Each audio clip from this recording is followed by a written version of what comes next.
Welcome to Rising Up, Hueda. Thank you for having me, Sonali. I wish it was under a little bit better, a lot better circumstances. Well, you and I have talked many times over the years, often around Israel's bombing campaigns of Gaza. Unfortunately, there have been far too many times that has happened.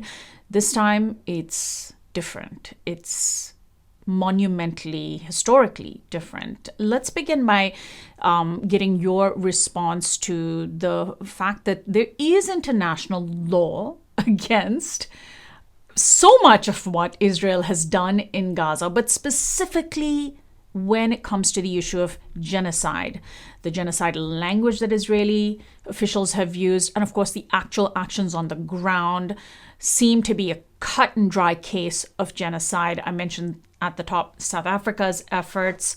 Is there any international law that can stop the horror? Well, there are international laws that govern how states are supposed to conduct hostilities. So once hostilities begin, no matter whether they are justified or not, that's another topic. But there is what's called a body of law, international humanitarian law. They call it the laws of war, and those are intended to protect civilians and civilian infrastructure as much as possible during times of armed conflict. And Israel has been massively violating them all. First and foremost, within a day of Israel's, assault on Gaza, its foreign minister announced that it was going to cut off all food, water, electricity, and fuel to the entire Gaza Strip. And Israel controls everything that goes in and out of Gaza. And so there was a clear intention to attack the entire civilian population by depriving them of the necessities of life. This is a clear war crime, and it was declared openly. It's been criticized by international human rights and humanitarian organizations, but no one has stepped in to prevent Israel from doing this. And that goes for all of Israel's violations that are being documented. Sonali, a few weeks ago, there was a very revealing article done by 972 magazine, which is an Israeli outlet. And the journalists and investigators conducted numerous interviews with current and former Israeli military officials. And one of the things that they said is that Israel has very precise information and intelligence on Gaza and who and what occupies each building that they strike. So when they make a decision to strike a building, they know roughly how many people they're killing, including children. And you mentioned this startling death toll, and almost half of those have been children. And every day we are seeing Palestinians trying to dig civilians and a lot of children out from under the rubble of their homes. And so this kind of attack, not distinguishing between military targets and civilian targets, it is also another violation. So there are these laws, and Israel is in violation of many of them. But then comes the question of implementation of the law, who is going to hold Israel accountable. And for that, there are international legal institutions. There is the International Criminal Court, which people have been crying out to for it to take action, to issue international arrest warrants for the Israeli prime minister and Israeli military leaders. But the International Criminal Court and its prosecutor, Karim Khan, has not been moving on it, and which leads a lot of people to really say that the International Criminal Court is just dominated by political considerations, and it is not going to be effective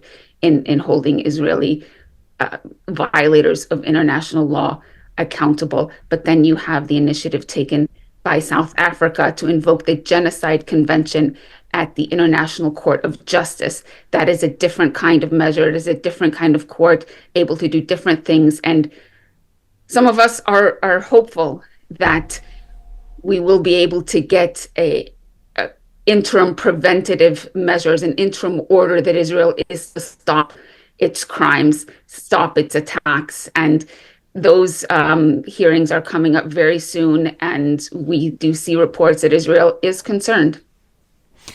In the past, we've, had to look back on genocides, think about what it could have taken to prevent them. The United Nations was formed from the ashes of terrible global destruction. And yet, of course, when there's actually a chance to stop a genocide, political considerations seem to take precedence. The United States has time and again protected Israel at the United Nations. And it seems as though one of the only things that can stop Israel or curb it is to shame it. And so there have been these mass global protests that have seemingly shown a turning of the tide against Israel. Whatever goodwill Israel might have had is just being lost pretty rapidly, right? And any sympathy it might have had after the October 7th Hamas attack seems to have been lost. Is that global shaming one of the only tools that people can sort of have in a collective sense that doesn't rely on governments? Well, that is a good question. Before that, I just want to comment on your comment about preventing genocide, and that is so important, and that is why the convention on the Genocide Convention is the Convention on the Prevention and Punishment of the Crime of Genocide. And in Article 1, before it even gets into the definition of genocide and the acts that constitute genocide, Article 1 says that the contracting parties confirm that genocide, whether committed in times of peace or in time of war, is a crime under international law, which they undertake to prevent and to punish.